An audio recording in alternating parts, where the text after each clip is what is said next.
যে 3টা ভূমিকম্প এখনো আসা বাকি আছে। নবীজি বলেছেন একটা পৃথিবীর পূর্ব দিকে হবে। পূর্ব দিক কোন দিক?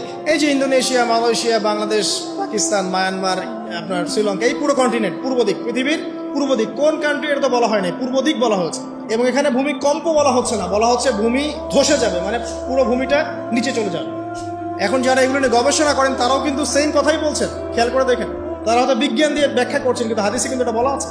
আরেকটা হচ্ছে পৃথিবীর পশ্চিম দিকে।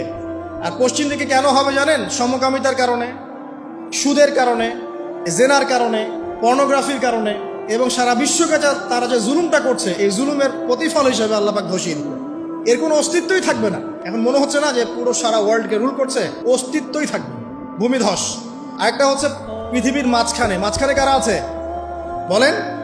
মাঝখানে আমাদের আমিরুল মুমিনিনরা আছে এখন, নাকি?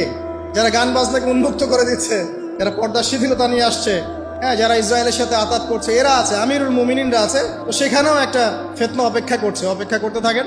তো এই কথাটা বলতে গিয়ে আমি এখানে এসেছি। পৃথিবীতে কিন্তু এখনো 3টা বড় বড় ভূমিকম্প বাকি আছে। আর সর্বশেষ আলামত হচ্ছে ইয়েমেন। ইয়েমেন থেকে একটা আগুন বের হবে, বিশাল আগুন। এই আগুনটা মানব জাতিকে হাসরের মাঠের দিকে তাড়িয়ে নিয়ে যাবে। এই 10টা আলামত না আসা পর্যন্ত কিয়ামত হবে না। অতএব আপনি এখন রিল্যাক্সে নাকে তেল দিয়ে ঘুমান, নাকি ভাই?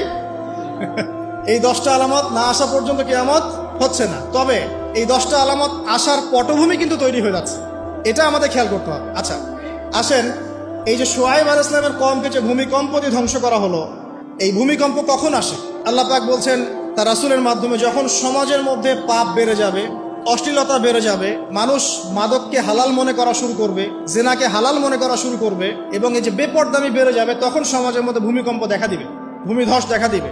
গান বাজনা, বাদ্যযন্ত্রকে মানুষ হালাল মনে করা শুরু করবে, তখন এগুলো আসবে। তো এগুলো কি আসার বাকি আছে? এখন কি মনে হচ্ছে? আল্লাহ পাক আমাদেরকে হেফাজত করুন, আমিন।